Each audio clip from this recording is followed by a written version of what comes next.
Então, boa noite, pessoal. Tudo de bom para vocês? Mais uma semana que começa, né? Agora a gente vai ficar um bom tempo sem feriadão, né? Infelizmente, né? Vocês vão ter que aguentar os professores, né? É um bom tempo, né? A gente vai ficar até acho que metade de junho, alguma coisa assim, sem feriadão. Mas faz parte, faz parte. Vamos lá, vamos lá. Depois vai ter o intervalo no meio do ano, né? Bom, sobre as provas. Gente, a prova, vocês viram que não estava tão difícil, né? A prova valia 6. Teve alguns alunos que tiraram acima de 5. Infelizmente, nós não tivemos nenhum 10. Mas na turma da manhã nós tivemos um 10, inclusive, né? No total, eu estou falando, somando a prova com o trabalho. Quem quiser saber a nota da prova, é muito simples. O trabalho valia 4, a prova valia 6. Então, vocês pegam a média final, por exemplo, alguém tirou 7 na média final, tirou 3 no trabalho. Então, obviamente, tirou 4 na prova, tá? Lembrando que a prova era de 0 até 6 e o trabalho de 0 até 4, tá? Então, quem ainda não viu a nota dos trabalhos, é só pedir para o colega que postou o trabalho no AVA, que eu coloquei ali no próprio AVA, tá certo? Então, deem uma olhadinha, tá? Apesar de, assim, um pouquinho menos da metade da turma ter ficado abaixo da média, vocês são muito próximos à média. Então, é só estudar mais um pouco. Eu vou ser sincero com vocês, está gravando até? Eu vou ser sincero com vocês, eu acho que vocês foram bem. Sabe por quê? Primeiro, professor Klaus. Professor Klaus. Sempre difícil. O professor Klaus sempre vai exigir de vocês, com toda certeza. Né? Isso não tem dúvida nenhuma. Segunda coisa, vocês ficaram 2 anos sem fazer prova presencial, né? Então, assim, as primeiras provas presenciais são realmente mais complicadas, até você entrar no jeito, até você entrar no ritmo de novo, não é tão simples assim, né? Então, é normal que na primeira vez de prova presencial, vocês tenham algumas dificuldades. Também é a primeira vez que vocês fazem prova presencial com o professor Klaus, né? Então, vocês também já vão conhecendo cada vez melhor, né? Eu tenho certeza que no segundo bimestre vocês vão muito melhor, ainda mais com a nota do projeto integrador, avaliação multidisciplinar, vocês vão muito melhor e vão conseguir, aqueles que não chegaram à média 7, tem muita gente com média entre 6,1 e 6,9, tá? Tem muita gente dentro dessa média. Então, é muito fácil recuperar no próximo mês. Mesmo quem esteja abaixo de 6, também é possível recuperar, né? Só estudar, trabalhar. Capacidade, eu sei que todos vocês têm. Isso não tenho dúvida nenhuma, tá? Capacidade, eu sei que todos vocês têm, tá? Vamos deixar a Camila entrar. Então, como que vai ser a nossa aula de hoje? A gente vai fazer a devolutiva, então eu vou passar a prova aqui para vocês, comentar questão por questão, e depois a gente vai entrar num assunto novo, tá? Vocês, como a aula é online, vocês não têm as provas em mãos, mas, até foi ideia da turma da manhã, na nossa próxima aula prática, a gente vai fazer, eu vou dar a prova, deixar vocês verem a prova. A prova fica comigo, tá? É um documento oficial, então tem que ficar como professor. Não adianta, não tem outro jeito. A prova tem que ficar como professor, tá? Mas vocês podem olhar a prova e ver alguma coisa, discutir, ver os pontos mais fracos que cada um de vocês teve e assim por diante, tá bom? A nossa próxima aula prática vai ser dia 30 de maio. Então, daqui 1, 2, 3 semanas, tá? E é importante, a gente, inclusive, vocês já podem ir pensando, a gente vai fazer um teste ecotoxicológico com sementes de alface, Então, a gente vai testar diferentes substâncias. Eu quero que cada equipe leve uma substância para testar, desde que seja solúvel em água e na forma líquida. Ela precisa ser solúvel em água e estar na forma líquida, tá? Então, solúvel, eu falo que ela se misture com a água, né? Então, as equipes já podem ir escolhendo qual substância querem testar. Não pense em algo muito escabroso, tá? Por favor, pense em algo mais normal. Por favor, não tragam perfume. Por que não trazer perfume? Porque o perfume tem um odor muito forte, esse odor é formado por um gás e ele pode afetar o experimento das outras equipes. Então, não tragam perfume, tá certo? Tragam outras substâncias para vocês mesmos testar. Ah, professor, eu estou com vontade, eu estou com curiosidade de saber qual é a ecotoxicidade de tal substância. Posso levar? Pode, sem problema, desde que ela seja solúvel em água, esteja na forma líquida e não seja perfume, tá certo? Shampoo pode? Não, porque o shampoo ele não vai ser, a gente não vai conseguir diluir ele em água e a gente precisa diluir em água, tá bom? Então vai ser meio complicado com shampoo. Então escolham bem substâncias, pode ser substâncias alimentares, por exemplo, alguma coisa nesse sentido, tá? Sem problema nenhum. Professor, mas dá algum exemplo do que é solúvel em água que a gente possa levar? Não sei, vocês têm que procurar. Se vocês têm dúvida, coloquem na internet se tal substância é solúvel em água, tá? Vocês querem ver um exemplo? Ano passado, a gente tentou fazer esse mesmo teste com alunos da farmácia e da biomedicina para TCC. A gente tentou com o kit COVID. Quais que eram as substâncias do kit COVID, gente? Agora me deu um branco.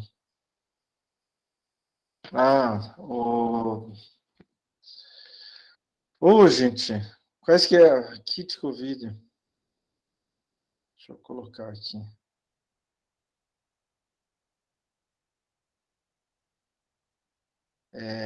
Ivermectina, o primeiro. Ivermectina. A ivermectina, agora me lembrei. A ivermectina não é solúvel em água, ela é só solúvel em etanol. Então, a gente não conseguiu fazer o teste porque o etanol por si só já é tóxico para as plantinhas que a gente ia testar. E a hidroxicloroquina, ela é solúvel em água, mas ela é tão forte, tão forte, tão forte, que na primeira diluição, na maior diluição, ela ainda assim matou todas as sementes. Então, só para vocês verem o que vocês estavam tomando. Tá? Vocês eu falo de forma genérica, as pessoas estavam tomando em relação ao kit COVID. Tá? Então já podem escolher alguma coisa, deem uma pesquisada, tá? Tem que ser solúvel em água, estar na forma líquida e que não seja perfume. Algo que tenha um cheiro muito forte, tá? Porque isso tem gases junto e esses gases podem afetar o experimento dos outros, dos colegas. Tá certo? Então, pessoal, eu vou fazer o seguinte, eu vou compartilhar a nossa prova e vou começar a conversar com vocês sobre a prova. Depois a gente vai entrar nos nossos assuntos da semana.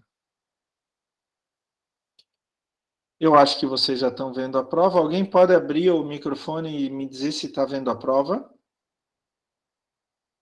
Sim, professor. Tá, ótimo, muito obrigado. Então vamos lá. Eram 20 perguntas, vocês se lembram disso, 18 objetivas e 2 descritivas, né?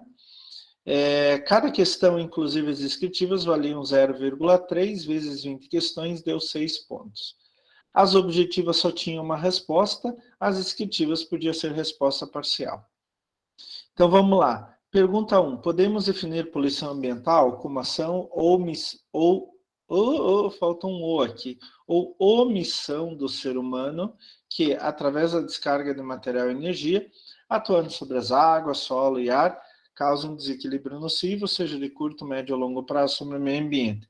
A poluição deve ser considerada como nociva ao ser humano e ao ambiente onde vivemos. A partir da afirmação acima, qual das alternativas abaixo está correta?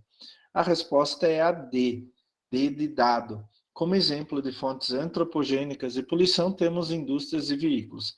Antropos, ser humano. Gênica, criado por. Então, fontes criadas pelo ser humano que poluem, né? Processos naturais desenvolveram-se durante milhares de anos para absorver substâncias que não eram produzidas naturalmente por outros seres vivos. Esse não está errado aqui, né? Se desenvolveram para absorver substâncias que eram produzidas. A partir do momento que o ser humano começou a produzir substâncias que eram absorvidas pelos processos naturais, começou a poluição. Produzir substâncias que não eram absorvidas. Poluir e contaminar são antônimos. Antônimos é o contrário um do outro, né? Na verdade, são sinônimos. E o tempo de permanência de um poluente em um ambiente não faz diferença. Claro que faz. Quanto mais tempo ele liberando substâncias tóxicas, maior vai ser o efeito. Ah, pessoal, antes que eu continue aqui, eu não estou vendo o chat. Então, eu não consigo ver o chat, tá? Então, é o seguinte, vocês vão ter que falar se vocês estão com dúvida. Estejam à vontade, tá? A única coisa que eu sempre coloco é, se vocês querem discutir alguma questão, discutam com base, tá? Não assim, eu acho que é assim. Não, vocês têm que mostrar que o professor está errado sem sombra de dúvidas. E eu posso estar errado, tá, gente? Gostaria muito de falar para vocês que eu erro, que eu sou ser humano, né? Que eu não sou invencível, que eu não sou eterno, né? Então, eu posso errar e não tenho o mínimo problema em reconhecer que eu estou errado. A única questão é que para reconhecer que eu esteja errado, eu preciso de provas. Como todo bom cientista, né? A gente precisa de provas. Então, vocês podem apontar eventuais erros meus, não tem problema nenhum, tá? Só que a única coisa é que apontem com uma base correta. Outra coisa, se vocês já notaram na prova, todas as questões têm no material que eu deixei para vocês. Todas. Todas. Eu dou um fusca para quem provar que alguma questão não estava no material que eu deixei para vocês. Literalmente eu dou um fusca, tá, gente? Isso um professor meu dizia assim. Só que ele não dizia bem isso. Ele dizia assim, eu dou um fusca para quem não tirar 10 na minha prova. Professor de física para agronomia, eu estudei física, né, na graduação. E o pior é que tinha gente que não tirava 10 ainda na prova dele, era muito fácil. Já mais uma pessoa entrou, agora vamos continuar com a nossa prova. Questão 2. O nível de produção da atividade humana depende muito dos recursos disponíveis para isso. O que os pensadores e pesquisadores afirmavam? A primeira afirmativa. Malthus dizia que se a população não for controlada, viria a escassez de alimentos. E realmente isso a gente nota até hoje, né? Isso se deveria, segundo Malthus, ao fato de que a população cresce numa progressão geométrica e a produção de alimentos numa progressão aritmética. Então, a progressão geométrica ela é muito mais rápida do que a progressão aritmética, está correto. Harding, em A Tragédia dos Comuns, afirmava que a Terra é finita, quer dizer, ela tem um fim, e somente poderia suportar uma população finita. Também estava certo. Está certo, né? O Harding realmente afirmou isso. E daí a 4 era o antônimo disso, o contrário disso, né? Harding, A Tragédia dos Comuns, afirmava que a Terra é infinita e pode suportar qualquer população. Então, se o 3 está certo, o 4 obviamente estará errado. Resposta correta, D de dado, 1, 2 e 3 estão corretos. Na pergunta 3, eu coloquei um pequeno texto sobre legislação ambiental, né? E daí eu coloquei a pergunta propriamente dita. Para enfrentamento das questões ambientais, foi criada a legislação ambiental. ela é considerada uma das mais abrangentes do mundo. E é mesmo, gente, tá? Isso eu falo para vocês. A legislação ambiental brasileira é um dos melhores do mundo. Para basear a legislação ambiental, existem os princípios do direito ambiental. Quais esses princípios estão descritos corretamente abaixo? Vamos lá. Afirmação 1. Segundo o princípio da prevenção, os impactos ambientais já são conhecidos, então deve-se prevenir futuros danos pelo licenciamento e pelo EIA. Pelo princípio da prevenção, eu já sei o que eu posso impactar o meio ambiente. Então, daí, a partir disso, eu vou tomar medidas para que esse impacto seja menor ou mesmo zerar esse impacto. 2. No princípio da responsabilidade, o poluidor responde por suas ações ou omissões de prejuízo ao meio ambiente. Cara, você fez porcaria, agora você tem que pagar pela porcaria. É mais ou menos isso, né? 3. Pelo princípio do limite, a administração pública tem como obrigação estabelecer os parâmetros máximos ou mínimos de poluição. Exatamente isso. A administração pública, tanto a nível municipal, quanto estadual, quanto federal.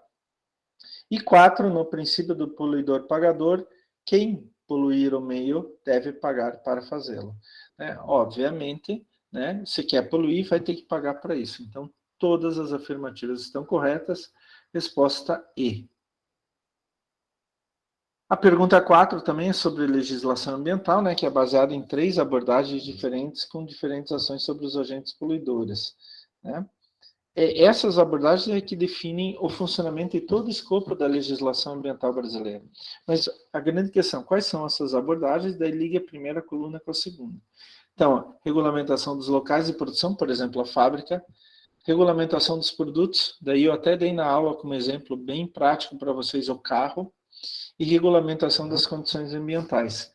Então, a sequência correta é 1, 2, 3 e 3. Então, 1 é regulamentação de locais de produção, origem, geração e disposição de resíduos.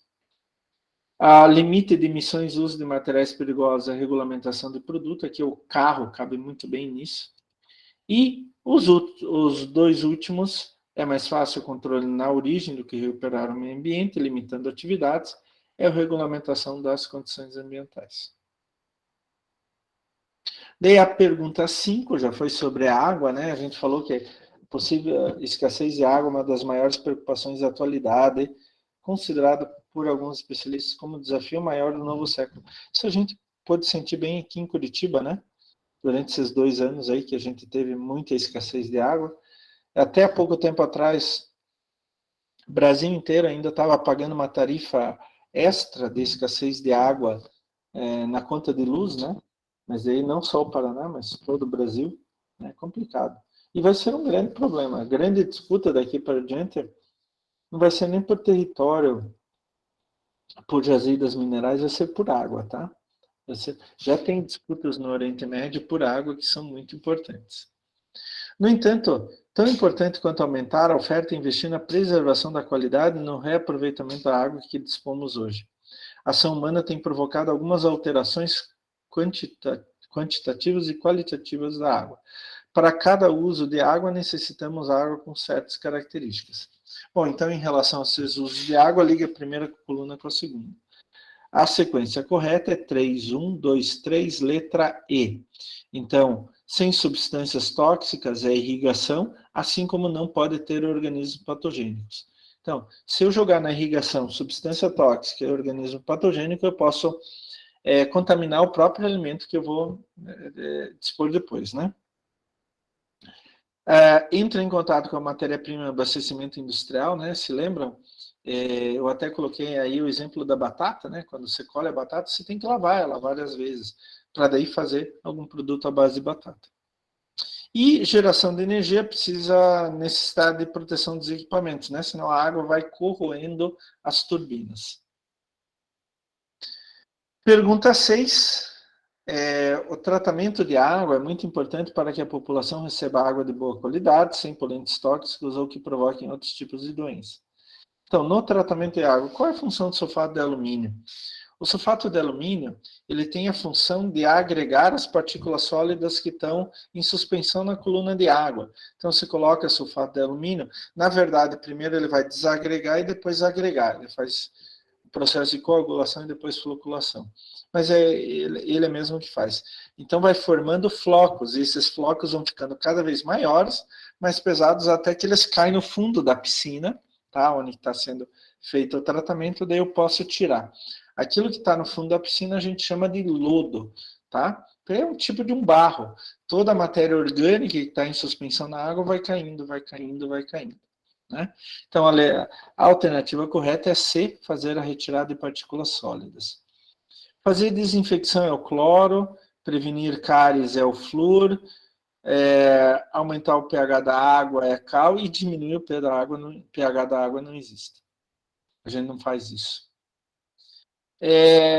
7, eu coloquei um texto sobre estação de tratamento de água e perguntei, né? Com base no texto, responda a pergunta. O monitoramento do parâmetro DQO em corpos de água é de suma importância. Então, sobre esse indicador, assinar a alternativa correta. É a letra D de dado, mede a quantidade necessária de oxigênio para a oxidação da matéria orgânica por um agente químico. Então, se eu tenho matéria orgânica, por exemplo, esgoto doméstico, e um poluente, ele vai começar a oxidar essa matéria orgânica, mas quando ele faz isso, ele retira o oxigênio dissolvido que está na água. Então, o DBO é a demanda química de oxigênio. O DBO é demanda bioquímica de oxigênio. Eu tenho matéria orgânica na coluna de água, bactérias, elas vão achar aquilo maravilhoso, vão se alimentar, vão se reproduzir e vão tirando o oxigênio da água nesse processo.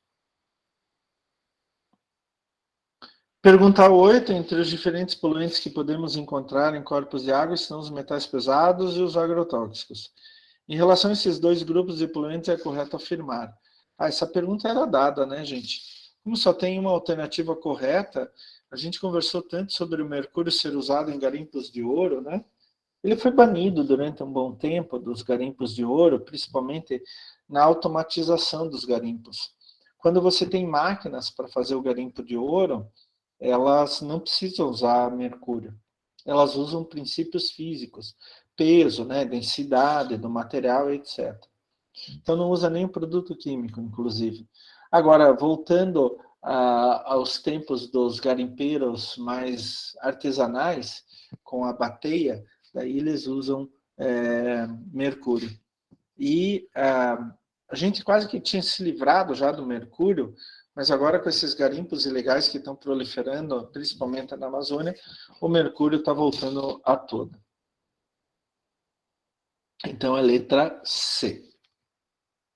A 9 é de grande importância que façamos uma correta coleta de amostras em corpos de água. Isso a gente a gente discutiu bastante quando foi coletar água ali no Rio Barigui. Uma coleta imprecisa torna os dados superestimados. Sobre as coletas de amostras de água em um corpo de água, qual alternativa está correta? É a letra E. Deve-se escolher pontos-chave de coleta que sejam representativos em relação à fonte poluidora. Por exemplo, você vê que tem uma fonte poluidora qualquer, você vai coletar água antes, que ainda não sofreu o impacto daquela fonte poluidora, e a água depois, para ver exatamente, poder comparar qual é o impacto daquela fonte poluidora. Né? Obviamente, os ciclos diários e semanais de poluição devem sim ser considerados. A gente deve coletar água de toda a coluna de água, tá? Não só da superfície. A amostra não pode ficar por tempo indeterminado. Eu não conheço nenhum parâmetro que pode ficar por tempo indeterminado. E qualquer tipo de recipiente pode ser utilizado para armazenar? Não, vai depender do parâmetro que a gente quer medir. Vamos lá, pergunta 10. Eu fiz um pequeno texto sobre a lei de saneamento básico, né? Coloquei, e daí falei do tratamento de esgoto. No tratamento de esgoto, o tratamento terciário tem várias funções bem definidas, como a alternativa correta é a E, 3 e 5. É bom lembrar que o tratamento terciário é aquele que poucas estações de tratamento de esgoto aqui no Brasil têm. Ele é feito sob medida. Se eu tenho, por exemplo, um um esgoto com muito nitrogênio, muito potássio, muito fósforo, ou se eu tenho esgoto com ainda muitos organismos patogênicos, etc., então eu vou adicionar mais uma etapa ao meu tratamento de esgoto. Então, quem faz a remoção de material orgânico por ação bacteriana é o tratamento secundário, primário também. Gradeamento de resíduos mais grosseiros é o preliminar, remoção de fósforo e nitrogênio é o terciário, decomposição aeróbia ou anaeróbica, tanto primário quanto secundário, podem fazer isso, e desinfecção final, principalmente usando radiação ultravioleta, ozônio, é o tratamento terciário. Gente, a pergunta 11 era dada, né? Coloquei um pequeno texto, e daí analisa as afirmativas abaixo. Meio ambiente é tudo que cerca ou envolve os seres vivos. Correto. Não podemos considerar o ser humano parte do meio ambiente. Tem algumas pessoas que não consideram mesmo, né? Isso é complicado, mas a gente é um ser vivo como qualquer outro. A diferença é que a gente tem uma capacidade intelectual tão mais alta, tão maior que os outros seres vivos. Não estou falando ética, alguma coisa assim, mas capacidade intelectual de modificar o ambiente que a gente acabou dominando, né? Mas o ser humano faz parte do meio, sim. Meio ambiente artificial pode ser encontrado em regiões autossustentadas, não tem nada a ver, né? Meio ambiente natural. E meio ambiente artificial é dividido em fabricado, que são as cidades, ou domesticado, que é a agropecuária, né? Agro-silvicultura. Então, os corretos são 1 e 4, apenas letra D. Na pergunta 12, eu coloquei mais um texto sobre a água e falei sobre...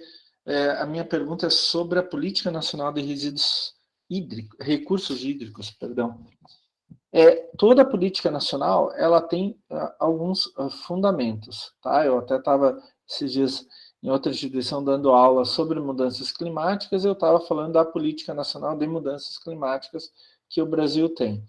Então, toda a política nacional é uma lei e ela tem fundamentos. A partir daí, ela vai construir seus objetivos e vai determinar os instrumentos que a sociedade vai utilizar para chegar naqueles objetivos.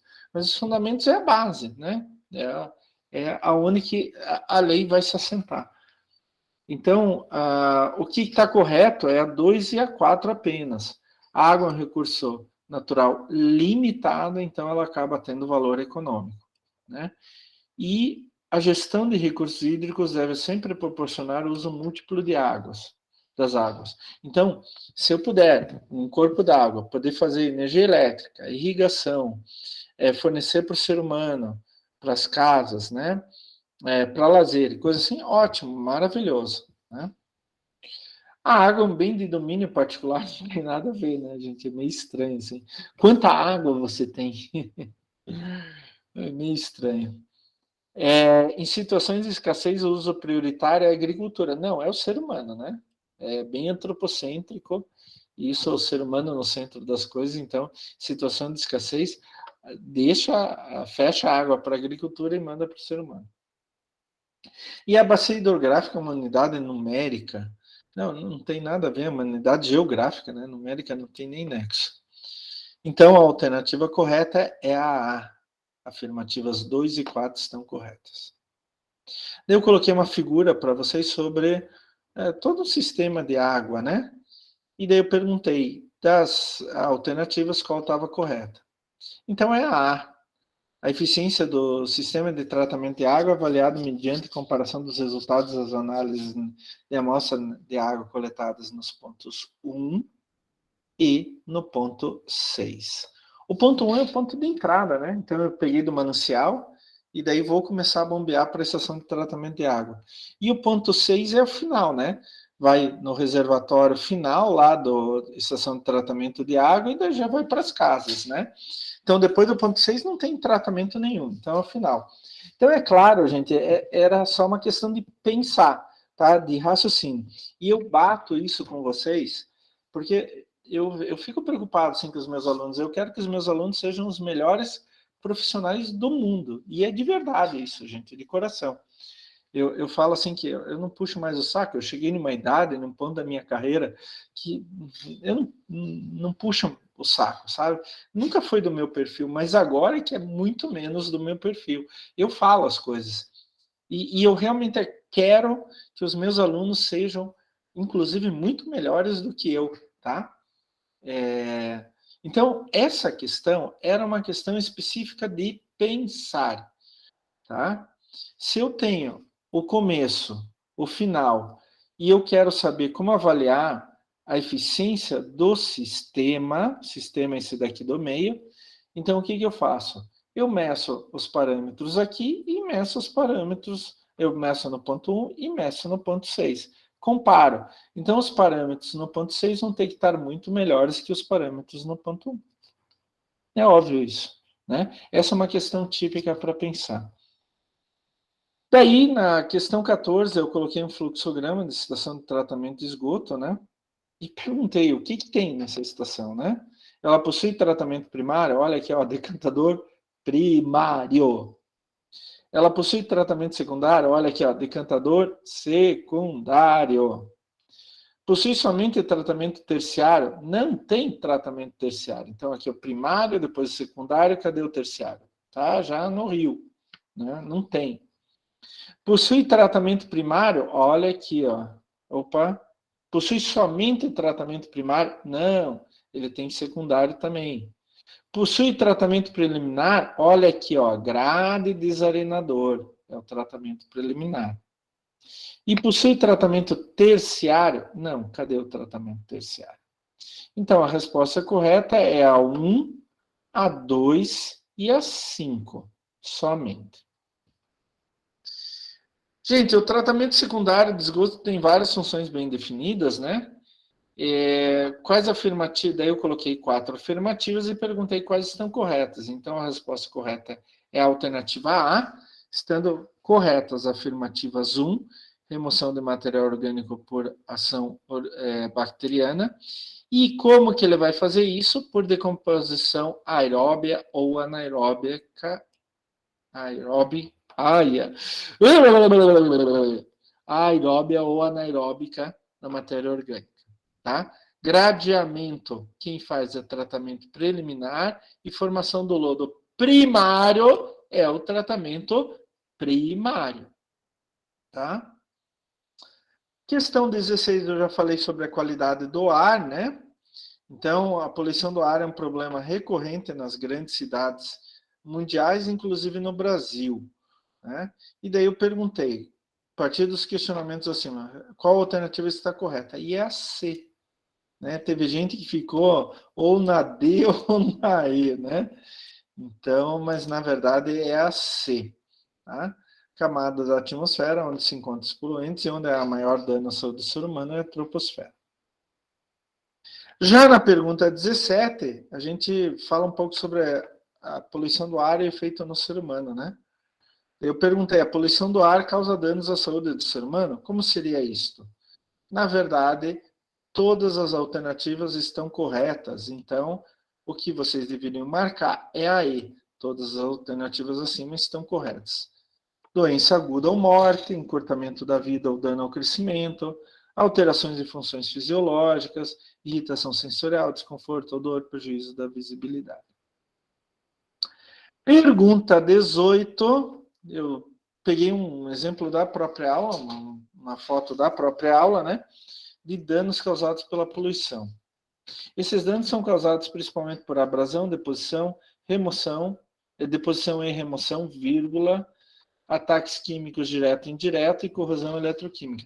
Só que todos essas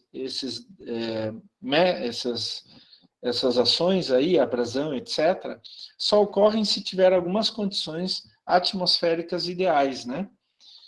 E são exatamente essas três aqui: umidade relativa do ar, temperatura e velocidade do ar. Então a resposta correta é D, de dado, todas as alternativas acima estão corretas. Pergunta 19, quando varia a temperatura da água, também varia o comportamento do oxigênio dissolvido na água, né? A gente falou bastante sobre isso, mas qual é essa relação? Explica o comportamento do oxigênio dissolvido na água em relação à variação da temperatura da água. Basicamente quanto maior a temperatura, menor a capacidade da água reter gás. Então, é assim, quanto maior a temperatura, os átomos vão ficando mais agitados, e daí o gás acaba escapando para a atmosfera, tá? Bem simples.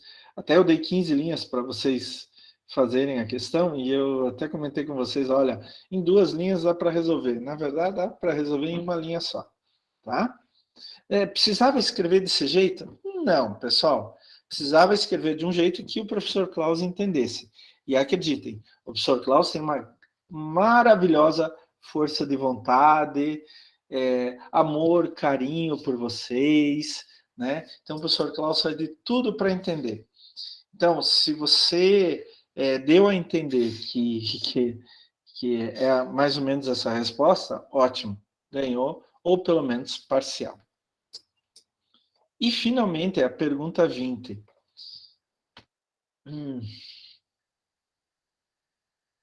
No tratamento de esgoto, 2 tipos de tratamento podem ser feitos para a remoção da matéria orgânica, decomposição aeróbia e decomposição anaeróbia.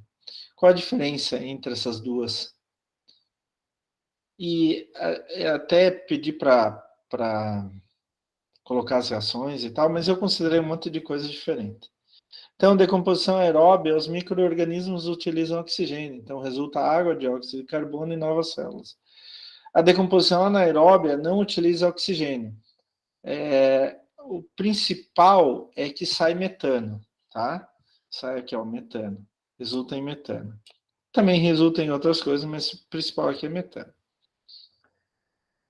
Gente, eu até quero interromper o compartilhamento, que eu quero falar sério com vocês. Agora o professor Cláudio vai ficar sério. Muitos erraram essa pergunta, ou essa resposta. E eu não consigo entender o porquê disso. E eu vou explicar. Porque a gente viu na aula, a gente falou várias vezes isso na aula, tá no material, mas vocês também já viram em outras matérias, inclusive vocês já viram no ensino médio, tá? Decomposição aeróbia ou qualquer reação aeróbia é uma reação com oxigênio, e qualquer reação anaeróbia é sem oxigênio. Se colocasse isto, já ia ganhar alguma coisa na questão. Isso é certeza absoluta. Mas isso é uma coisa básica que vocês têm que saber. É uma coisa muito importante. Inclusive, alguns organismos patogênicos, eles são anaeróbios. Clostridium é anaeróbio, né? Então, a gente tem que começar a ir um pouco mais adiante, tá? O que é importante, pessoal, é que vocês não precisam saber 100% das coisas. Claro que não, eu não sei. Eu até hoje estou aprendendo, sou formado há 30 anos e ainda aprendo todos os dias, todos os dias, todos os dias. Faço erros ainda, claro, com toda certeza. Mas a gente tem que começar a aprender a ligar fatos, ligar conceitos, ligar ideias, né? E eu particularmente fui muito treinado para isso pelos meus professores. Não que eles faziam de propósito, é que eles jogavam a gente em qualquer canto aí, se vira, meu. E daí eu era obrigado a adotar um tipo de pensamento para tentar resolver as coisas, né? Meus professores não davam tudo mastigadinho como a gente dá hoje para vocês, sério, de verdade. Não tinha material, não tinha nada. Era no GUSP, algumas vezes os professores nem quadro negro usavam, tá? Então, assim, eu fui obrigado a começar a ligar conceitos, pensar, raciocinar. E isso é uma característica básica para um bom profissional, tá? Eu sei que a gente está naquela fase, eu só quero tirar nota boa, só quero tirar nota boa e passar. Mas vocês estão numa fase de treinamento. Esses 4 anos do curso de vocês servem muito para treinar a cabeça de vocês. Atenção, gente, vocês não vão aprender tudo na faculdade, esqueçam. Isso é complicado. A minha sogra, esse final de semana, ela começou a, a, a criticar universidades. Eu falei para ela, a senhora sabe que eu sou professor universitário? Eu não sabia se eu ria, se eu ficava bravo, se eu saía da sala, não sabia o que eu fazia. Ela começou a criticar. Universidade, você não vai aprender tudo, mesmo porque a ciência, ela evolui ao longo do tempo, ano que vem já vai estar diferente do que esse ano, com toda certeza, isso a gente viu até com o desenvolvimento da vacina. Mas assim, tem uma qualidade que vocês precisam ter e que vocês podem treinar bastante. Comecem a ligar os conceitos. Eu conheço esse conceito e eu conheço outro conceito. Mas qual é a relação entre eles? Então, para achar a relação entre eles, eu não preciso decorar nada. Eu preciso pensar. Eu preciso raciocinar, tá? E assim, pessoal, capacidade vocês têm. De novo, eu não tenho dúvida nenhuma que vocês têm muita capacidade. Nenhuma, zero. Zero de dúvida, né? E 100% de capacidade. Eu estou acompanhando vocês, eu sei disso, tá? Muitos trabalhos de alto nível aí, eu adorei. Nossa, tinha alguns trabalhos ali, gente, maravilhosos, tá? Vocês sabem como fazer, vocês sabem como pensar em relação a esses trabalhos que a gente pediu. Mas vocês têm que levar essa capacidade de raciocínio para tudo, para absolutamente tudo.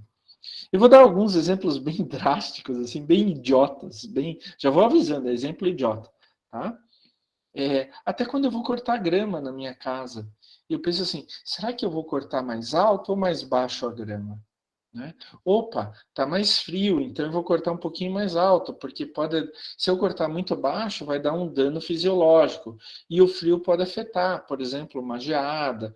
E lá no meu gramado que tem na rua, é, somando o meu, do meu irmão e da minha mãe, é quase uns 90 metros de gramado, um gramado bem grande. Ali pega geada no inverno. Então eu sei que eu não posso fazer certas coisas. Isso eu nunca aprendi com ninguém.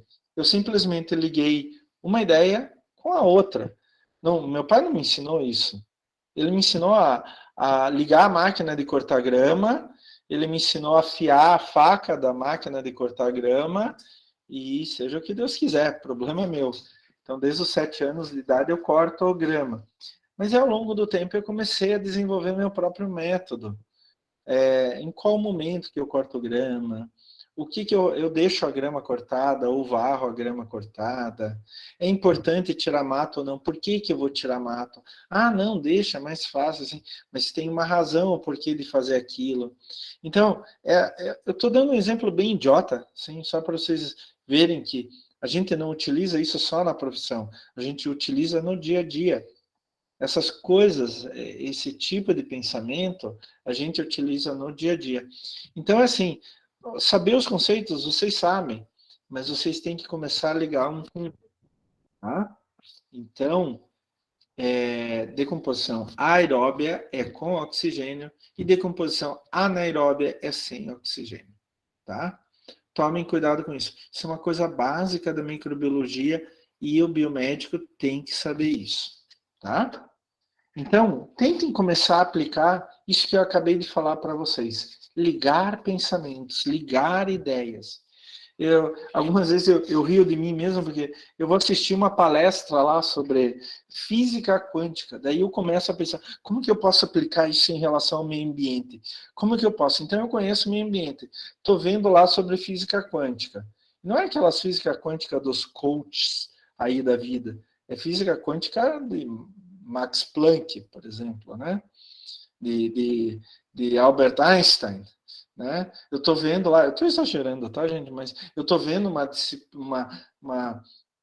uma palestra super avançada de física. Como que eu posso aplicar isso em relação ao meio ambiente? Como que eu posso aplicar isso em relação ao meio ambiente? Eu fico pensando assim. Algumas vezes eu não chego a conclusão nenhuma, zero. Saio da palestra do mesmo jeito que entrei. Mas a minha cabeça vai funcionando assim, vai funcionando, vai funcionando, vai funcionando. Então, e eu tô muito, é muito comum ver hoje assim, nós temos muito especialista, né? Especialista de tudo que é coisa. Daí o cara fala assim, especialista em guerra, né? Mas a Rússia foi a primeira a atacar. Tá. A Rússia tem culpa. Tá, concordo inteiramente. Mas por quê? O que ela fez? Qual foi a intenção dela? Né? Então, as pessoas simplesmente jogam uma conclusão sem ter um meio termo, sem ter um caminho para chegar naquela conclusão. É que nem você tem um problema matemático para resolver, você só coloca a resposta. O professor vai dar a questão? Vai dar o ponto completo? Não. Porque você, apesar de ter chegado ao fim, você não demonstrou meio. Então, as pessoas estão muito assim com conhecimento imediatista, imediato e superficial. E a gente não pode ser assim, ainda mais na biomedicina. Né? A biomedicina hoje é uma ciência extremamente importante. Tanto que a atual presidente recém-eleita da Academia Brasileira de Ciências, acho que é Helena Nader, ela é biomédica. Tá? Então, vocês fazem parte de uma profissão, de uma ciência extremamente importante, tá? Então cultivem isso, tá, gente? É assim, isso eu não tô brigando com vocês, pelo amor de Deus. Que o meu sonho é ver todos vocês aqui super com sucesso, né? Se dando bem na vida e ainda mais, né? Trazendo um retorno para a sociedade.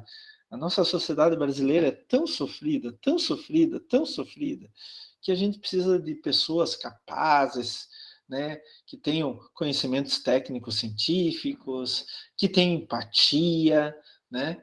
Para resolver os problemas da nossa sociedade. Tá muito complicado ultimamente, né? Não tem nem muito para onde correr, inclusive. Né? Então é isso, essa foi a questão 20. Alguma dúvida sobre a prova, pessoal?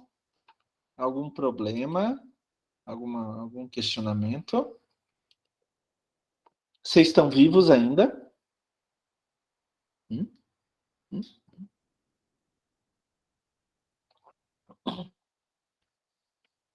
Ah, o Márcio está vivo. Ah, legal. Estão vivos ainda, pessoal? Vamos lá? Eu sei que a turma de vocês é quietinha, mas não precisa ficar tão quietinho assim, gente. Tá muito quietinho. Vamos lá, gente, vamos lá. Então, dando continuidade à nossa aula de hoje, né? Como eu falei para vocês, a gente vai até as 9 horas. Eu tenho um jogo de slide, mas a gente vai até onde der. Eu não tenho preocupação nenhuma nisso, mesmo porque a gente, apesar desse bimestre ser mais curto que o bimestre anterior, a gente tem tempo para fazer as coisas. Então, pessoal, eu vou na aula prática levar as provas para vocês darem uma olhadinha. Mas primeiro a gente vai fazer a aula prática, tá? No dia da... São 2 semanas seguidas. Na primeira semana a gente coloca o experimento, na segunda semana a gente tira o experimento, tá? Então, na primeira semana, depois que a gente colocar o experimento, eu dou a prova para vocês darem uma olhadinha. A prova tem que voltar para mim, tá? Porque ela é um documento oficial da universidade, tá certo? Então, ela volta para mim, tá bom? Então, hoje, a gente vai começar o assunto mais legal do semestre inteirinho, mais fantástico do semestre inteirinho. A gente vai começar a falar sobre solos. O compartimento ambiental pedosfera. Pedo significa solos, né? Os solos em volta do nosso planeta. E assim, gente, poxa vida, é um assunto que eu amo demais, trabalho há 34 anos com isso, né? Se quem me chamar de velho aqui vai ser reprovado. Eu só tenho idade, velho, mas tenho ânimo, tenho a cara, tenho a pele de novinho, né? Fora os cabelos brancos ou os poucos cabelos que eu ainda tenho, né? O meu filho foi cortar cabelo semana passada, fez um penteado legal, diferente, tudo chique no último, bem moderno, e eu fiquei pensando assim, nossa senhora, que saudades do tempo que eu tinha cabelo ainda. Mas vamos lá. Em 1900, eu entrei quando na faculdade? Em 1987 eu entrei na faculdade. Fevereiro de 1998, a maioria de vocês nem tinha nascido, acho que todo mundo nem tinha nascido ainda. Fevereiro de 2008, eu estava sem fazer nada, as aulas só começavam em março, ia ter um tal de Congresso Brasileiro de Zoologia aqui no Politécnico. Eu pensei assim, vou lá assistir, não tenho nada para fazer, vou lá assistir. Daí, fiz minha inscrição e fui fazer um curso sobre ácaros. Já ouviram, né, falar sobre os ácaros, famosos ácaros. Tem muitos ácaros de importância médica, né? Principalmente aqueles que provocam alergias dentro das casas, né? E daí foi um professor de Piracicaba, e ele era agrônomo, como eu, e tem muito ácaro que é praga na agricultura, na pecuária e etc. Eu adorei. Professor excelente, Carlos Fleshman, nunca mais esqueço dele, é um dos grandes especialistas mundiais em ácaros de plantas, tem livros escritos sobre isso, e daí ele é um excelente professor também. E daí eu me apaixonei pela área e fui procurar na Universidade Federal do Paraná professores que trabalhassem com isso. Daí achei o professor Honório Roberto dos Santos, que trabalhava com ácaros de solo. Mas ele não trabalhava só com ácaros de solo, trabalhava com colêmbolo, com minhoca, com um monte de bicho do solo. E daí eu comecei a trabalhar com eles, né, com ele e com os alunos dele. No segundo ano da faculdade, fiquei o segundo, terceiro, quarto e quinto anos. Daí fui para o meu mestrado em entomologia, estudo de insetos, trabalhando com esses bichos ainda. Então, um dos grupos que eu trabalhava era considerado inseto, hoje não mais. E todos os grupos de animais que eu trabalhei são grupos que vivem dentro do solo. E daí eu fiz o meu mestrado e fiz o meu doutorado nisso também, né? E até hoje eu publico de vez em quando trabalhos nessa área também, com minhocas, com mesofauna, ácaros, colêmbulos, etc. Né? Os últimos que eu publiquei foi no Environmental Health and Geochemistry, com ácaros, Dinosaur Organisms, com mesofauna do solo, ácaros e colêmbulos, e mais uns outros aí. Então, e quando a gente trabalha com isso, a gente trabalha muito, muito, muito com poluição do solo. Eu, por exemplo, em 2020 ou 2021, eu publiquei um trabalho que eu fiz com o pessoal lá do Rio de Janeiro, com a poluição do solo causada pelo derramamento de resíduos de mineração em Mariana, 2015. Tá? Aquele primeiro reservatório lá, represa de resíduos que estourou em 2015, da Vale. Em 2018 estourou Brumadinho. Eu trabalhei com o primeiro lá. A gente fez coletas em 2015 e 2018 e continuava poluído ainda. Se a gente for lá agora, com certeza ainda continua poluído. Né? Então, eu trabalhei muito com poluição do solo, mas muito mesmo. E poluição do solo é um negócio muito importante e algumas vezes a gente não sabe, né? Por quê? A gente vê o rio poluído. Vocês viram lá o rio Barigui, né? Todo sujo, com um monte de coisa. A gente sente o ar poluído, né? Principalmente quem tem rinite, né?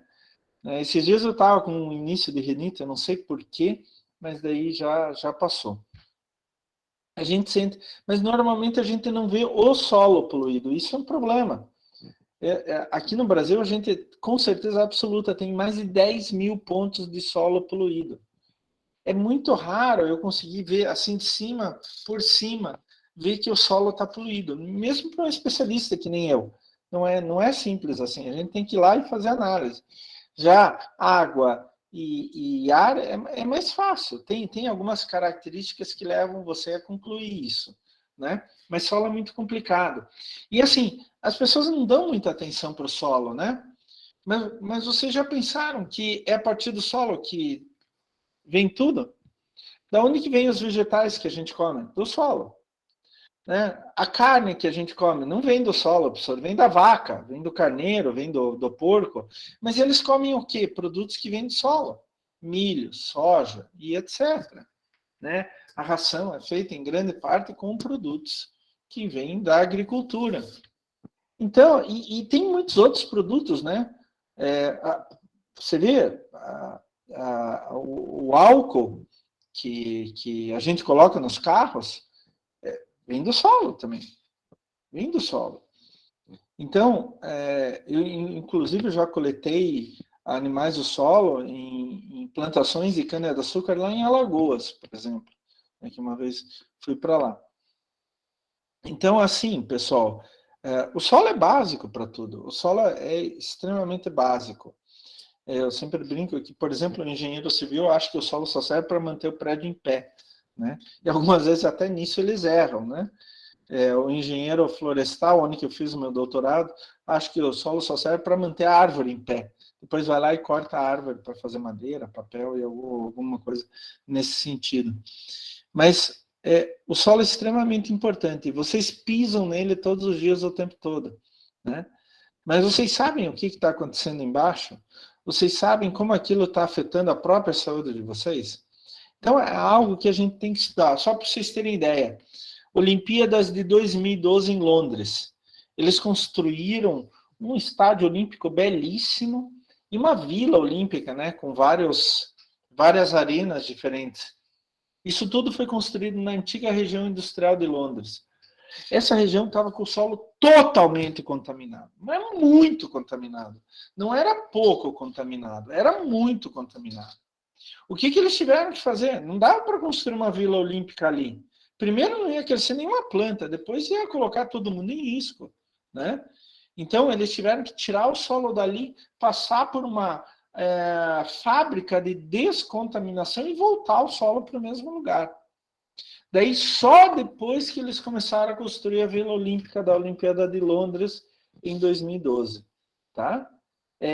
Agora teve Olimpíadas de Inverno em Pequim, na China, começo do ano, bem comecinho do ano, foi em fevereiro, e uma dos locais de competição era uma antiga siderúrgica, metalúrgica, alguma coisa assim, e eles tiveram que descontaminar o solo também, porque estava muito contaminado, tá? Então, assim, é uma coisa muito importante que a gente não se dá conta. Hoje tem muita contaminação até hoje do solo por causa de posto de gasolina. E é bem interessante isso, porque o meu pai, ele até a década de 70, ele tinha uma pequena fábrica que fazia tanque de combustível para posto de gasolina, aqueles tanques enormes que vão enterrados, né? E assim, se o tanque não era bem cuidado, ele começava a vazar. Hoje em dia, 50 anos depois, meu pai vender a empresa dele, hoje tem tecnologias bem diferentes, né? Mas meu irmão achou uns anos atrás no Rio Grande do Sul um tanque que era a fabricação do meu pai ainda, lá onde que meu irmão trabalha. Eles retiraram o tanque que estava no solo, dentro do solo, enterrado, e quando eles tiraram, estava lá a marca da fábrica do meu pai. Mas um tanque desse, se vaza, contamina todo o solo do lado. Inclusive tem um perigo, né? Pode explodir. Porque o problema, por exemplo, da gasolina não é a gasolina líquida, é o vapor da gasolina. Não sei se vocês sabem, ele é muito mais explosivo do que a própria gasolina. O vapor da gasolina, com qualquer coisa, ele explode. E como é um gás, ele expande muito mais rápido. É um perigo muito grande. Então, assim, tem muitos postos de gasolina que contaminam toda a região, né? Lá em São Paulo tem mais de 3.000 pontos de solos contaminados, a grande maioria desses por postos de gasolina. Então, a poluição do solo é algo sério e a gente tem que prestar atenção nisso, tá? Então, por isso que a gente vai começar a falar um pouquinho mais sobre a poluição do solo. Nossa, o que aconteceu com o slide aqui? Agora deu certo. Pessoal, vocês estão enxergando o slide? Estão enxergando o slide? Sim. Ótimo. Muito obrigado. Então vamos lá, nós estamos na semana, deixa eu pegar minha caneta aqui. Estamos na semana 15 e vamos começar a falar sobre solos, mais especificamente poluição do solo. Deixa eu trocar aqui a cor da caneta a cor e colocar uma espessura um pouquinho maior. Vamos falar um pouquinho, então, sobre poluição do solo. E daqui até o final do semestre vamos falar sobre solos, que tem muita coisa para falar. A primeira coisa é assim, né? Poxa, a gente fala o tempo todo sobre isso, mas algumas vezes a gente não sabe o que é, né? Então, solo, ele é muito mais complexo do que a gente possa imaginar, né? Poxa vida, só aqui na minha casa eu tenho uns 100 livros sobre solos, né? Porque ele é muito complexo, tem muita coisa que acontece ali dentro e nada parado. Então, uma grande definição sobre solos é que eles são... Deixa eu pegar minha caneta aqui. Uma boa definição é que os solos são corpos naturais. Quer dizer, eles são construídos durante a evolução do meio ambiente em volta deles. Eles têm partes sólidas, líquidas e gasosas. Então, a gente pensa que normalmente o solo é só sólido, né? Não, não. O solo tem ar e tem água dentro. A gente já vai falar sobre isso. Os solos são tridimensionais, né? Quer dizer, tem as 3 dimensões. E uma coisa extremamente importante, os solos são dinâmicos. Gente, o solo nunca é o mesmo. Ele sempre vai mudando. Ao longo dos anos, ele sempre vai mudando. É claro que esse processo é muito lento. Por exemplo, para formar 1 centímetro de solo, você leva pelo menos 1 milhão de anos. Então, não é tão simples assim. O solo, a partir da rocha principal, né? Que a gente vai ver depois.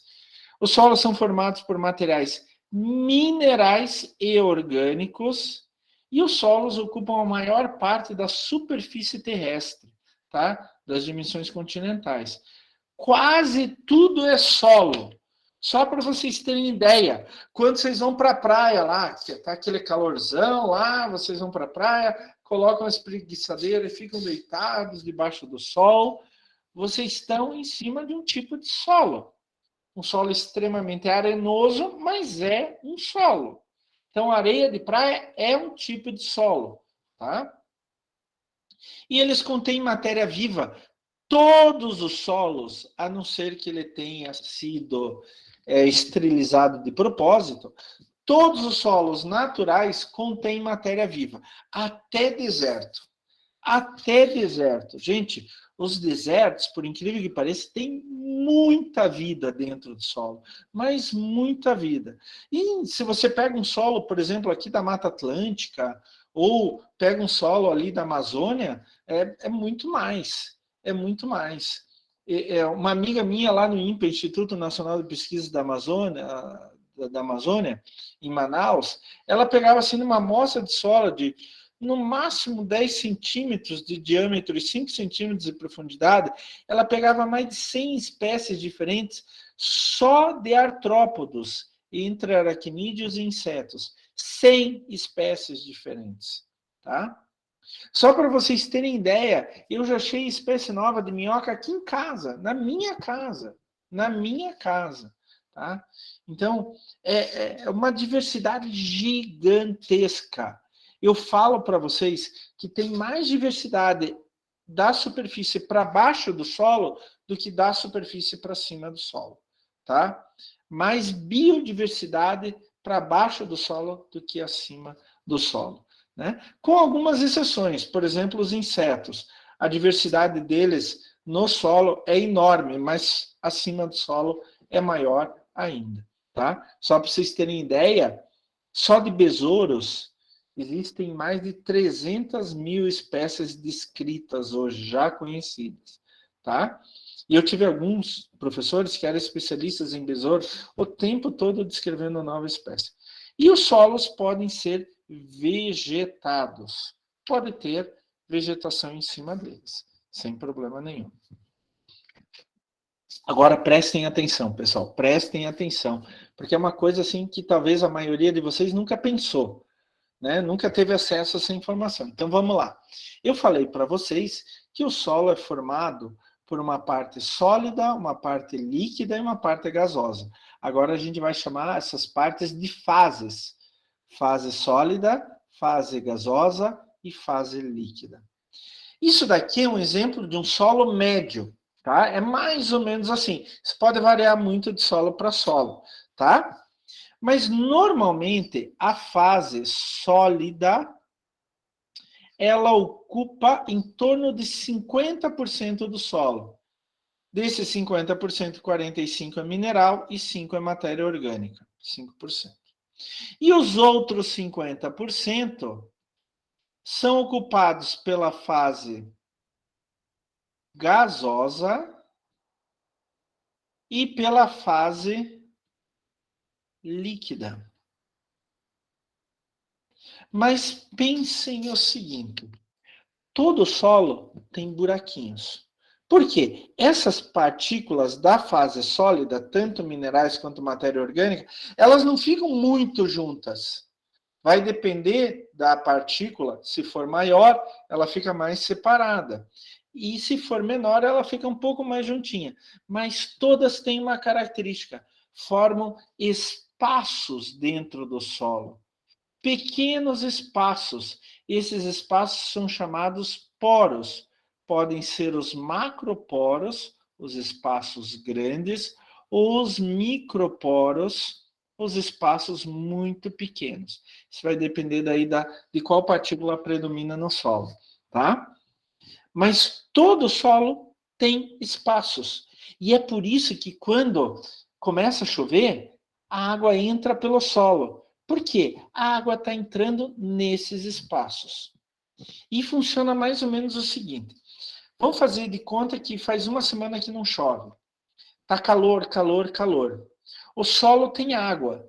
Mas com o calor que bate no solo, essa água vai evaporando, vai evaporando. Ela vai saindo do solo. A água normalmente ocupa entre 20% a 30% do solo e o ar 20% a 30%. Tá? Dando em média os 50% mais 50% da fase sólida. Né? Enquanto está muito calor, esta água vai saindo, ela vai evaporando. E daí tem mais espaço para o ar. O ar vai entrando. Tá?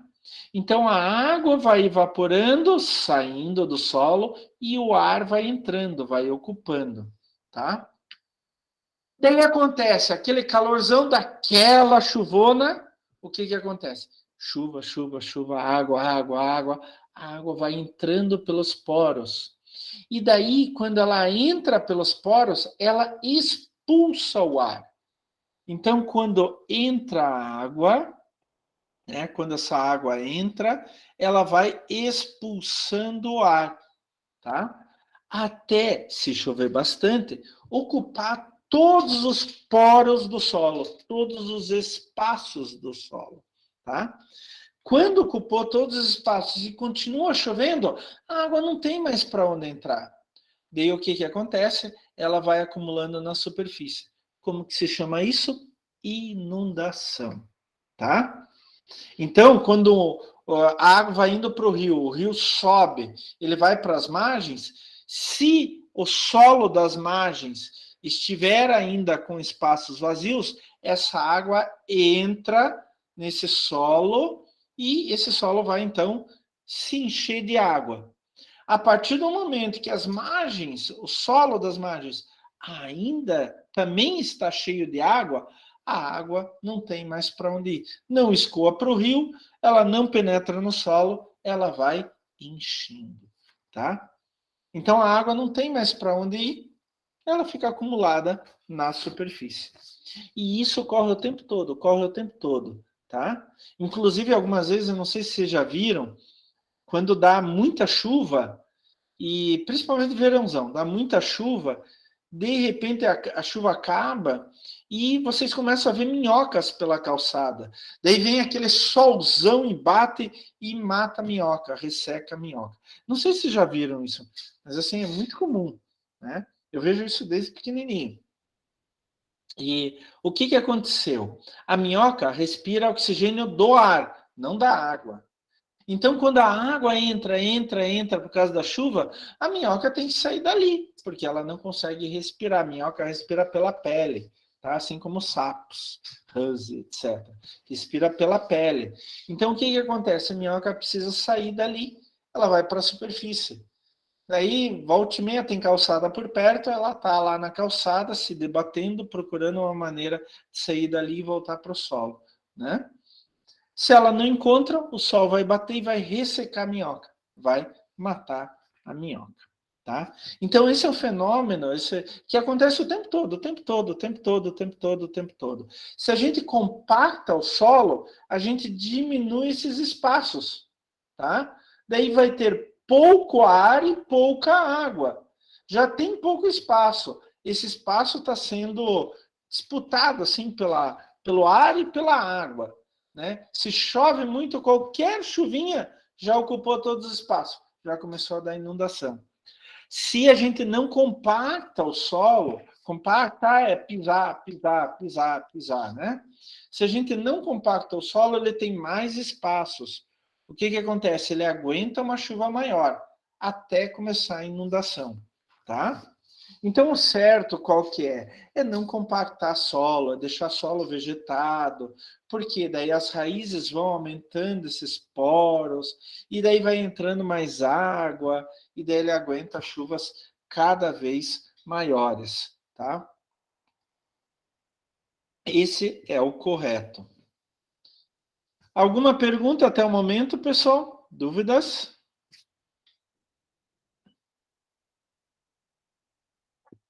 Então vamos seguir em frente. Vamos falar sobre cada uma dessas fases. A primeira, todas são importantes, tá? Todas são importantes, todas a gente precisa estudar. A primeira é a fase sólida. Como eu falei, ela tem composição ou mineral ou orgânica, tá? Já vou falar da orgânica. Na mineral, tem 3 tipos de partícula. E essas 3 partículas são divididas pelo tamanho. Argila, que é a menor, areia, que é a maior, e silt, que é a partícula intermediária. Até coloquei uma classificação aqui por tamanho, numérica, mas não precisa guardar isso daqui, tá? Nem eu guardo, tá? Então vamos imaginar, areia da praia, areia que usa para fazer construção e etc, né? Vocês já pegar até eu estava falando de poros, pegar um exemplo bem legal. A Caroline talvez tenha já feito isso com o filhinho dela. Vai para a praia. Daí tem que levar um monte de coisinha para as crianças brincarem, né? Daí tem pazinha, tem baldezinho. Daí a criança assim, mãe, pai, eu vou fazer uma piscininha aqui, tá? Tudo bem. Então vai lá, cava a piscininha, dá até uma compactada assim para não cair tudo, né? Daí pega o baldinho e sai correndo para a água. Enche o baldinho de água, volta correndo para a piscininha, joga ali. Daí, precisa mais. Volta correndo rapidinho, pega mais um baldinho. Quando volta para jogar o segundo baldinho na piscininha, cadê a água? A água foi-se. O que aconteceu? A areia, que são as partículas maiores, eu estou desenhando aqui, elas não se encaixam direito. Então, elas acabam deixando muitos espaços no meio. Tá? Aqui, esses marcados aqui. Muitos espaços. A argila são partículas bem menores. E elas se juntam muito bem. Elas continuam tendo espaços entre elas, mas esses espaços são bem menores. Então, na areia, a gente tem aqui ó, a areia, a gente tem macroporos. E na argila, a gente tem microporos. Né? Por isso que quando o filhinho da Caroline vai fazer a piscininha e vai pegar mais um baldinho de água, quando ele chegou a água já era, porque ela passou por esses macroporos. Professor, mas o que é argila? Pense no seguinte, barro para fazer vaso. Da onde que eles tiram matéria-prima para fazer vaso? Da terra. É literalmente terra. Inclusive, eles usam até a nomenclatura argila. Né? Essa terra aqui é muito argilosa, então dá para fazer vaso. né? Geralmente é uma cor meio avermelhada, até meio amarela, dependendo do tipo de solo, né? Dá para fazer vaso. E daí, se você faz um vaso, você pode pegar o barro mesmo úmido, sem problema. Faz assim, só uma panelinha. Se você jogar água, a água vai entrar pelo vaso, pela parede do vasinho ali, da panelinha que você está fazendo, e ela vai até sair um pouquinho, mas vai ser bem pouca coisa, tá? Porque as partículas estão tão juntinhas, tão juntinhas, tão juntinhas, que tem pouquíssimo espaço entre elas, tá?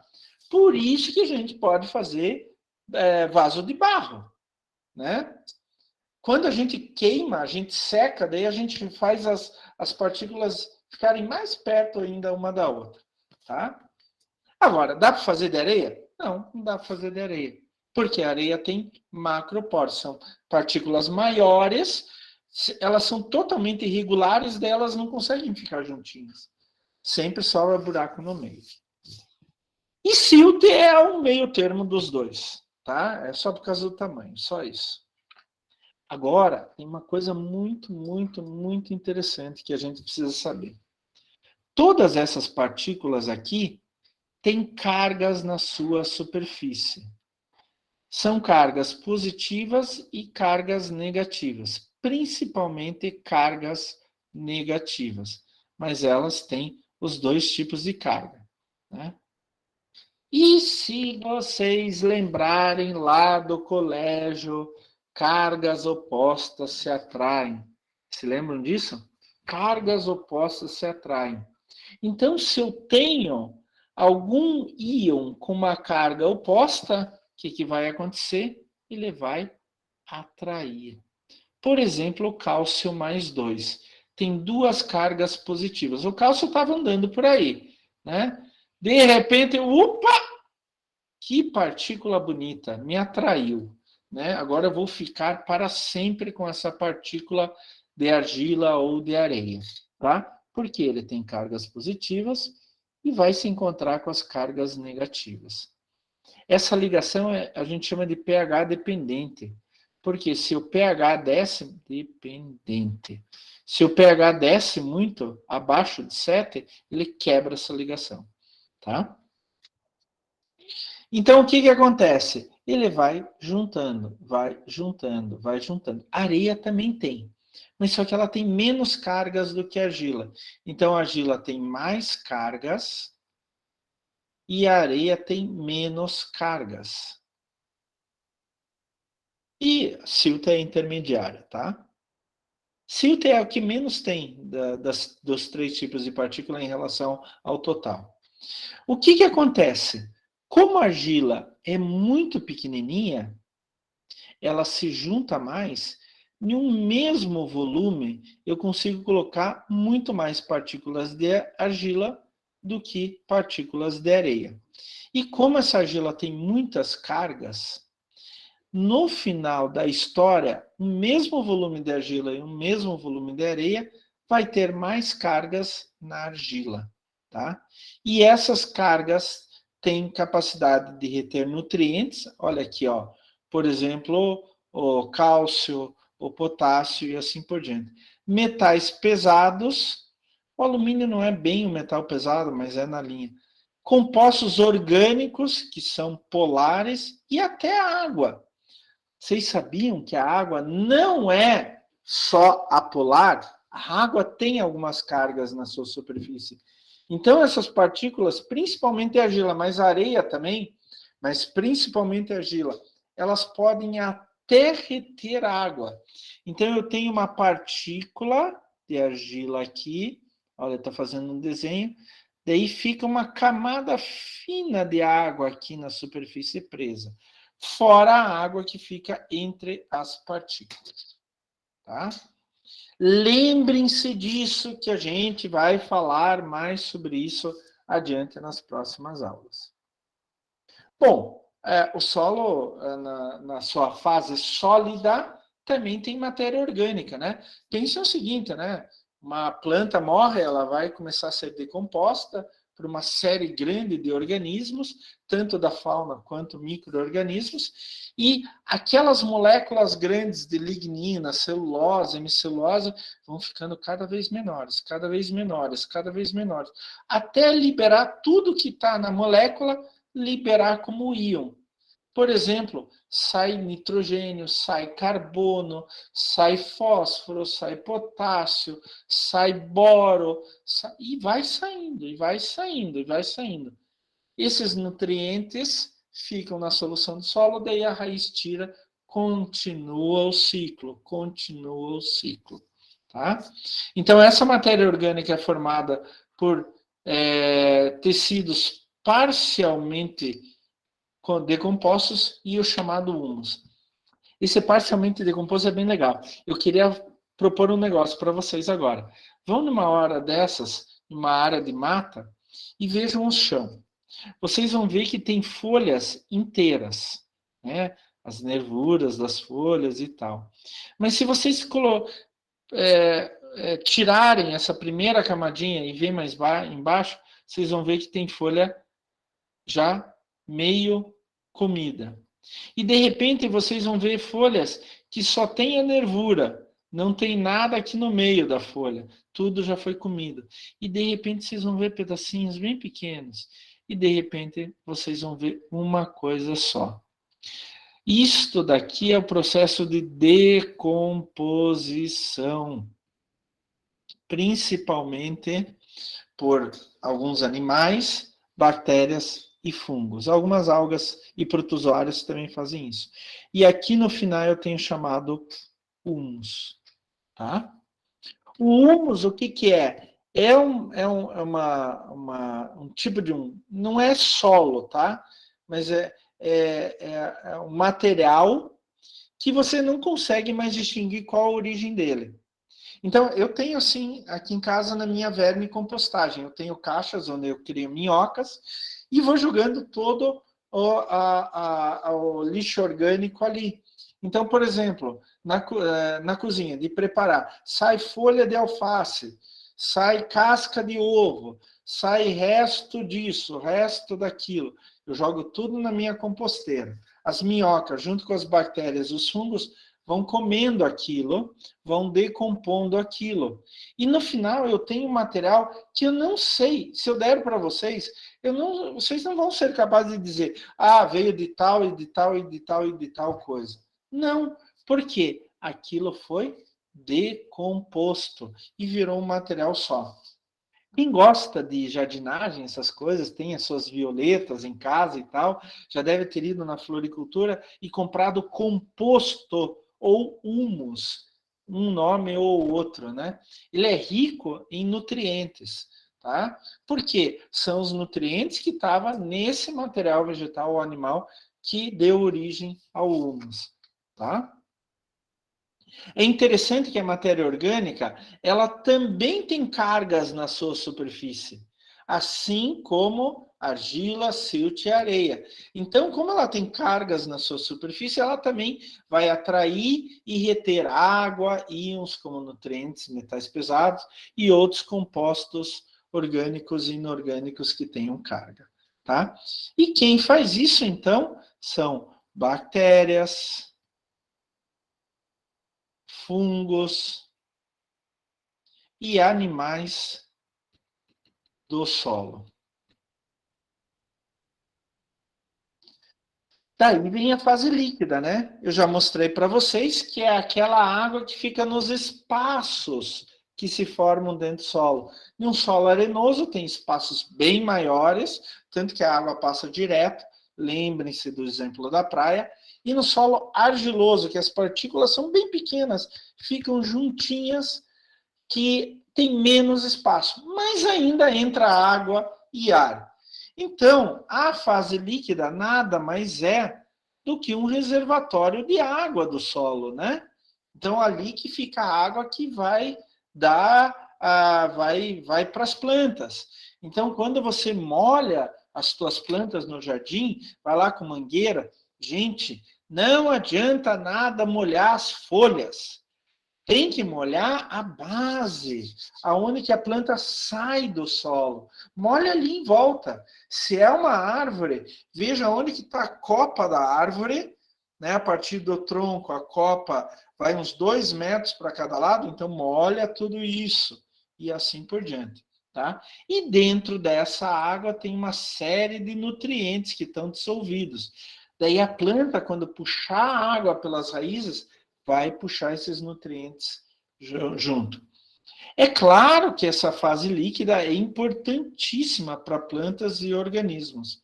Mas vocês se lembram lá do colégio também que a água é um solvente universal?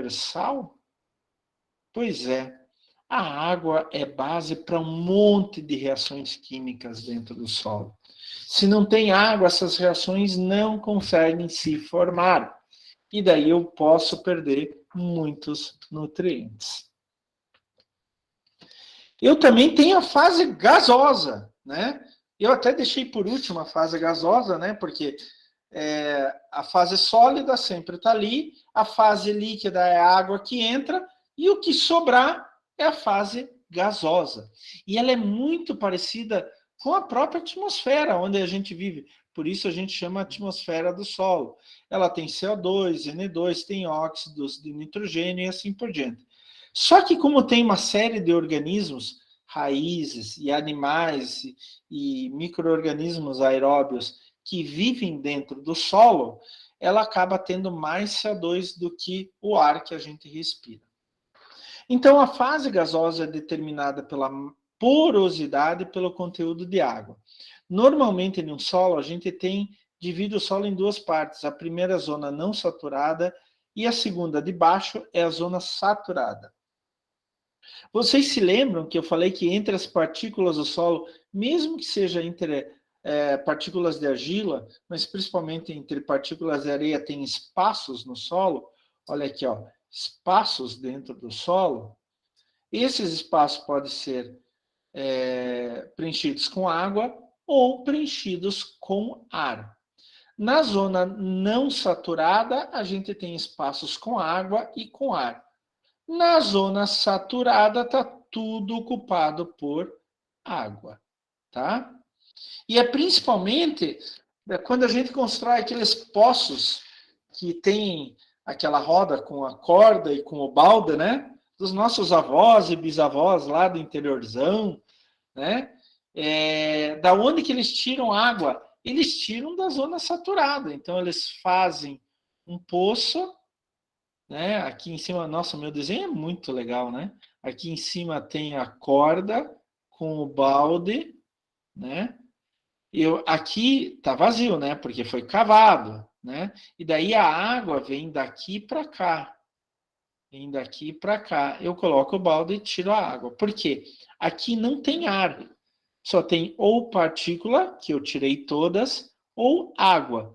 Como aqui está vazio, a água acaba vindo para dentro desse vazio e eu posso pegar com o balde, tá?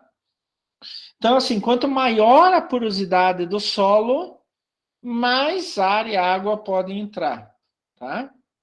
Então, quando a gente vai para a praia, é um solo, areia de praia é um solo. A próxima vez que vocês forem para a praia, vocês vão falar, né, para o namorado, namorada, para o marido, para a esposa, para a mãe, para o pai. Olha, o professor Klaus me ensinou que isso daqui, onde que a gente está deitado agora, também é um tipo de solo, tá? Também é um tipo de solo. Inclusive, tem muitos organismos que vivem ali. A gente que não sabe direito, mas tem muito organismo que vive ali, tá? Só que eles são adaptados daí à água salgada, regime de marés, etc. Tem até um bichinho, um crustáceo chamado corrupto. Vocês já ouviram falar? Assim, antigamente se caçava muito para fazer isca, para pescar. É um bichinho mais ou menos desse tamanho, assim. E daí ele fica na areia, né? E por alguns momentos ele sai para respirar. Quando sai para respirar, os caras inventaram um equipamento específico para isso, com cano, faz assim, ele sai para respirar, faz assim e puxam, né? Daí tiram o corrupto dali. Agora, por que chamam de corrupto, gente? Não faço a mínima ideia. Mas eu já vi muita gente caçar corrupto em praia, tá? Não em Brasília, né? Caçar corrupto na praia. Então, essa fase gasosa, ela depende, então, da porosidade do solo. Se é um solo arenoso, ele tem mais poros, vai entrar mais ar. Mas também pode entrar mais água. Se entrar muita água, vai expulsar o ar de dentro do solo. Tá? E, finalmente, para terminar, os componentes biológicos. É a coisa mais linda do mundo, é isso que eu estudo há 34 anos. Bactérias, fungos, algas, protozoários, mas principalmente fauna do solo. Eu estudo fauna do solo, principalmente. No meu doutorado, estudei bactérias e fungos também, tá? Mas a minha especialidade é fauna e alguns grupos, ácaros, colêmbolas e minhocas, tá? Inclusive, existe uma espécie de colêmbolo. Colêmbolo é um bichinho bem pequenininho, assim, desse tamanho, bem interessante, que vive basicamente no solo e na superfície do solo. Tem uma espécie colêmbolo, uma espécie nova, que foi coletada lá na Floresta da Tijuca, no Rio de Janeiro. Perdão, pessoal. Por pesquisadores do Museu Nacional. Aquele que pegou fogo, vocês se lembram? Essa espécie nova foi descrita em minha homenagem. Ela se chama Rhinocyrtus clausi. Né? Foi bem interessante que um amigo meu do Museu Nacional, do Rio, do Laboratório de Estudo de Colembologia, ele me mandou um trabalho que ele tinha acabado de publicar na Zootaxa, uma revista da Nova Zelândia, se não me engano, mas é uma das revistas mais importantes do mundo na área. E daí ele escreveu assim só no e-mail: Klaus, dá uma olhadinha nesse trabalho que eu mandei para você. E daí eu estava lendo o trabalho, ele descreveu umas 3 espécies novas, acho que foi 2 ou 3, e daí chegou na última lá, gênero Rhinocyrtus. Eu nunca tinha visto um Rhinocyrtus na minha vida, e quando eu leio o nome, era Rhinocyrtus clausi. Nossa! Como assim clausi? Fiquei olhando aquilo, daí fui na etimologia, na origem da palavra, daí estava lá, em homenagem ao nosso amigo Klaus Dieter Zauter e tal, escreveu algumas coisas assim. Eu me senti o máximo, né? Então, hoje eu sou imortal, pessoal. Vocês têm um professor imortal, né? Que foi homenageado com uma espécie de colêmbula. Né? Vai ficar para sempre. Isso agora, aquela espécie vai sempre ser chamada de Rhinocyrtus clausi. Ela foi coletada a primeira vez no Museu Nacional do Rio de Janeiro, mas já foi encontrada no Espírito Santo também depois disso. Né? E daí, quando pegou fogo o Museu Nacional, vocês se lembram muito bem disso, né? Aquela tragédia. Um dos meus amigos lá do Museu Nacional me mandou uma foto, Museu Nacional pegando fogo, e daí com uma flecha. Tá vendo essa janela? Aqui era o laboratório, Klaus. Perderam quase tudo. Tinha uma parte dos espécimes que estavam lá que eles tinham levado para outro prédio, daí foi salvo. Mas eles perderam uma parte, inclusive o original do Rhinocyrtus clausi, tá? O indivíduo original que ensejou a descrição da nova espécie. Os organismos do solo são extremamente importantes porque eles interferem com as propriedades físicas e químicas do solo, com a fase líquida, com a fase gasosa. Eles redistribuem matéria orgânica no solo, formam os agregados do solo, excretam enzimas. Agregados são aqueles montinhos de terra, né? Quando você pega uma pá, faz um buraco assim e sai pedaços de terra, isso são agregados. Né? Se você faz isso na praia, o que acontece? Só sai areia e cai para tudo que é lado, né? Um solo com mais argila, etc., com mais vida, próprios organismos do solo vão produzindo algumas substâncias que vão grudando uma partícula na outra, né? E assim por diante. Hoje a gente tem um dos maiores especialistas em minhocas do mundo aqui em Curitiba, é um grande amigo meu chamado Jorge Brown, da Embrapa Florestas. Apesar do nome, ele é brasileiro, tá? Ele é filho de americanos, como eu sou filho de alemão, ele é filho de americanos. E ele é famoso no mundo inteiro, ele é muito famoso, muito, muito, muito, muito famoso. Né? Já descreveu algumas espécies, mas trabalha principalmente com ecologia de minhocas. E é muito interessante que no começo do século XX, em 1904, se não me engano, mandaram uma minhoca aqui da nossa região de Curitiba para a Alemanha, para um especialista alemão, Michelsen, descrever. E ele descreveu. Era uma minhoca que aqui a gente popularmente chama de minhoca-sul. Minhoca-sul é toda minhoca acima de 30 centímetros de comprimento, tá? E era um minhoca-sul, só que ela tinha acho que mais de 1 metro de comprimento, né? E daí mandaram lá para o Museu de História Natural de Hamburgo, na Alemanha, e nunca mais se achou aquela minhoca aqui nessa região. E a gente foi fazer algumas expedições para caçar essa minhoca, para ver se ainda existia. E a gente não achou. Um especialista em São Paulo achou essa mesma espécie em São Paulo, quase 70 anos depois que o alemão descreveu essa espécie pela primeira vez. Tá? E a gente ainda está procurando.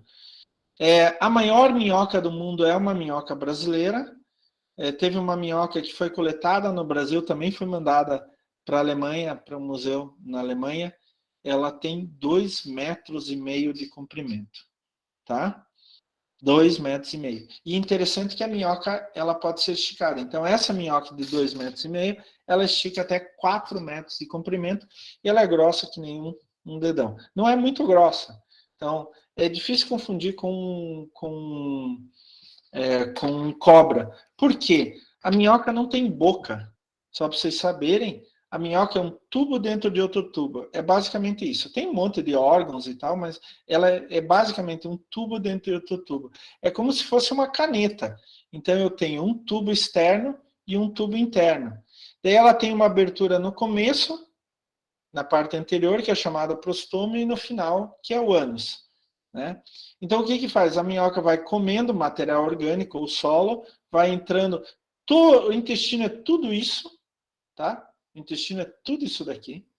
Ela vai entrando pelo intestino, ela vai absorvendo os nutrientes e vai jogar fora o que não precisa. E daí o que não precisa é o humus da minhoca. Inclusive é muito rico em cálcio, tá? Então, ela não tem boca, ela tem uma abertura só.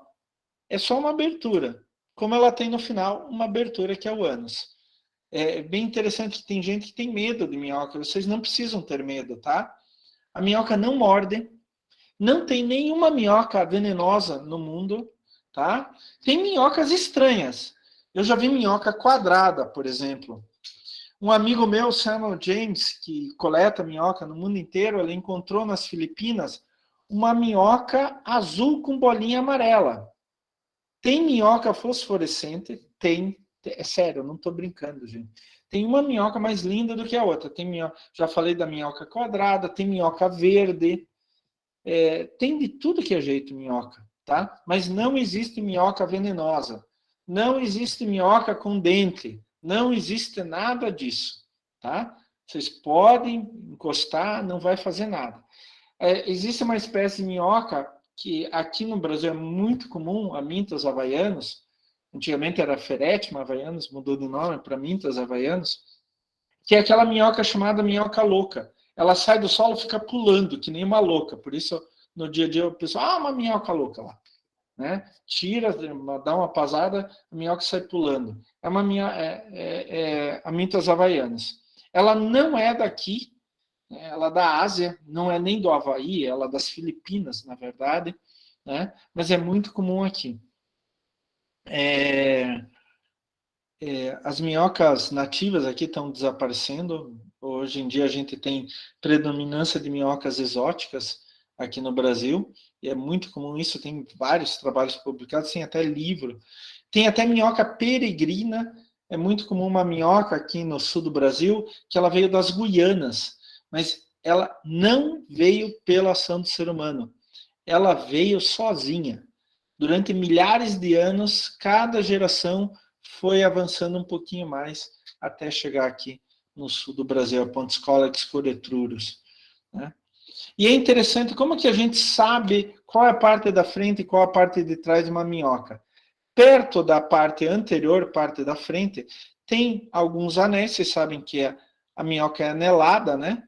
Tem alguns anéis que se fundem em um anel bem maior. Aquele é o chamado clitelo, é o órgão reprodutivo.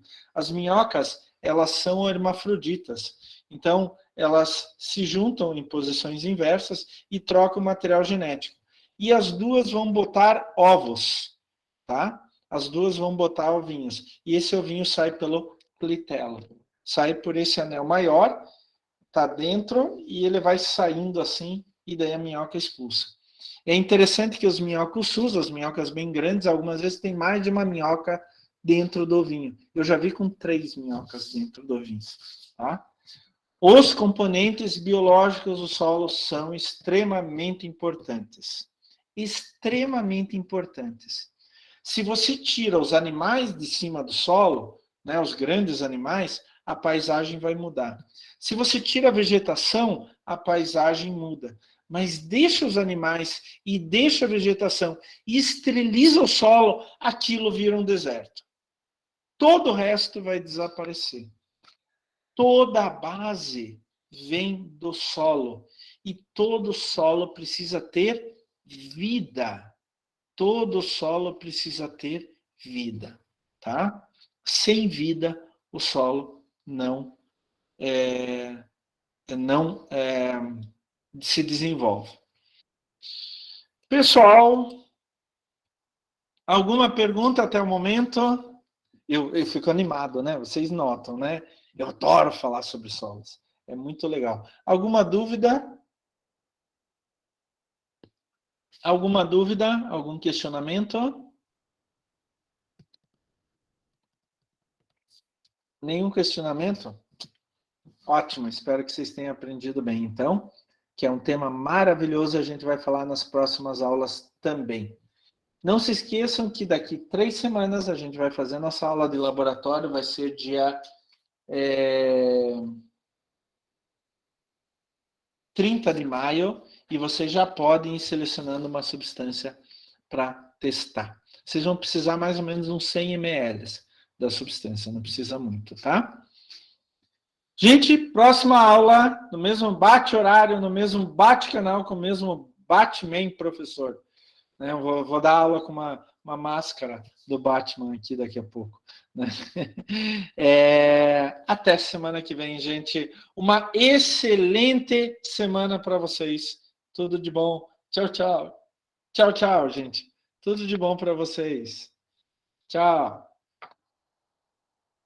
Boa noite, professor. Boa noite, Caroline. Tchau, tchau. Boa noite, Bárbara. Até semana que vem.